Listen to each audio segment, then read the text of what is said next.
I realized she was doing it because she was uncomfortable with the silence. Mm-hmm. And even during lessons,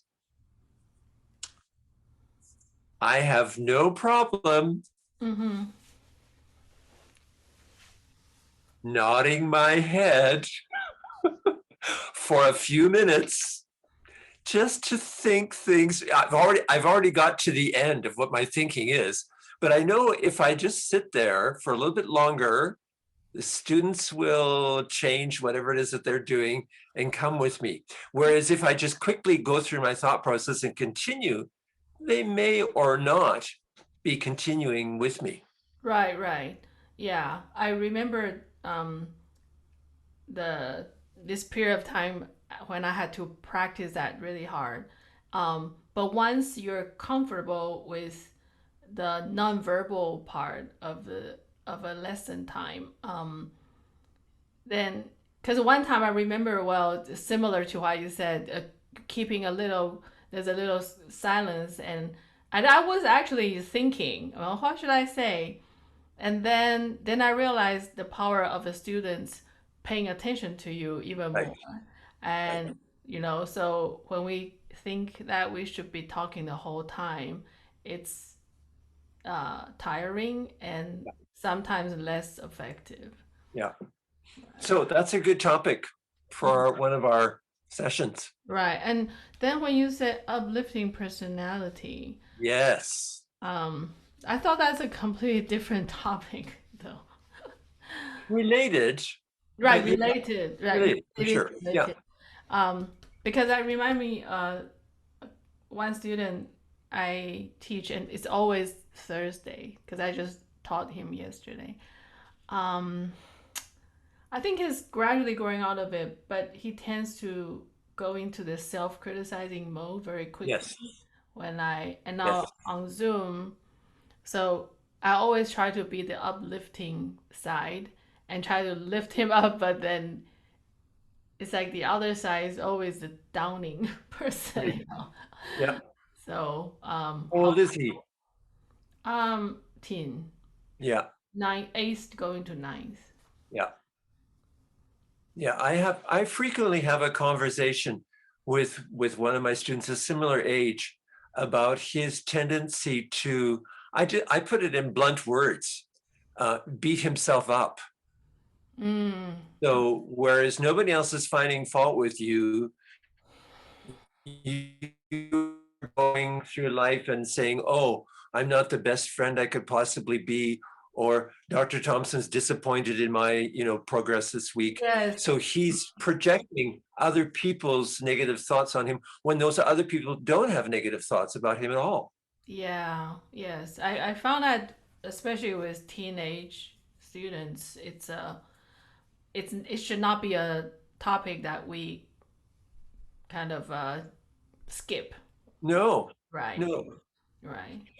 Yeah, there and is. similar to what you said. I know he just would bring up. I also maybe the he's Asian, so maybe that the parents' expectation and. Right. But I had to remind him many times that I said, "Don't forget, this is a lesson. This is not a test. This is not a performance. Even if it's a performance, I will. I often play wrong notes, and we're just practicing. But yeah, it's I would say he's getting better, but it's still very easy to get into that pigeonhole of Yeah. I'm not good enough. Yeah. I like the uplifting part. I write about it a bit in my book. I give this one example. In book one, I find kids are really good at saying, so if I say, how did it turn out? And they say, good.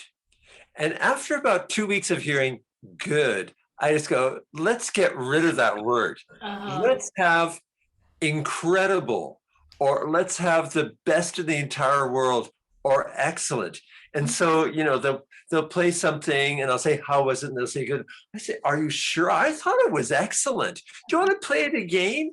And they play it again. I'll say, how was it? And they go, excellent. Like they're not sure if they should really take the chance or not. I say, excellent? And I say, yeah, it was excellent.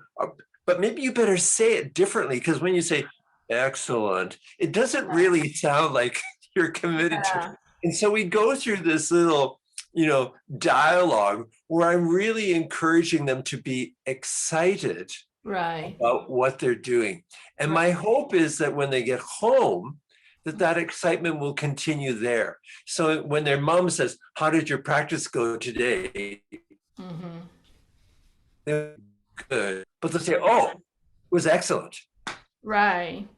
I think you just created another topic. How to bring or how to create excitement in lessons and help students bring it home. Yeah, yeah, yeah. How to Because create. for me, it is really interesting. They can't just talk. They can't just use the word "good" forever. Right. And for me, good is the equivalent of boring and why bother? Right. I would often I mean similarly I'll ask them how do you feel about it, and if they say good, I usually ask what do you mean it's good? Which part is good? Is it your shift, or is it your shifting, or is it that you try this more?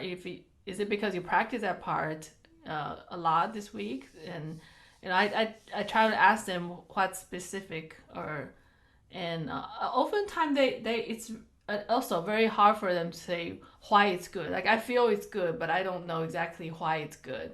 And I in my style, I tend to ask them, is it the staccato that's more clear, or is Yeah, it the crescendoing in Bach's Gavotte getting better? You can enjoy it, or so that because that's besides making them self think about, yeah, I'm doing really well, um, but also they know I'm doing well because this and this and that, and that's I think that's a important part for I call it just a check. It's good checkpoints for home right. practice.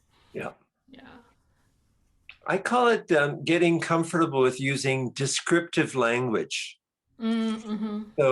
So for me, descriptive language has nuance and has color and has texture to it. Whereas, there's this other kind of placebo language we might call it, which is kind of good or Yes. neutral or whatever. Yes. Oh, that's right. People use, I think a lot of teachers use, like you said, placebo. That's such a good word because you don't want to offend anybody. Yeah, But then the words themselves don't really carry any weight or any yeah, meaning or any, the most important, not any function for communicating thoughts. yeah. uh, And I'm looking at momentum. Do the words carry momentum? Is my thought. mhm. Right. Yeah. Oh, that's really good.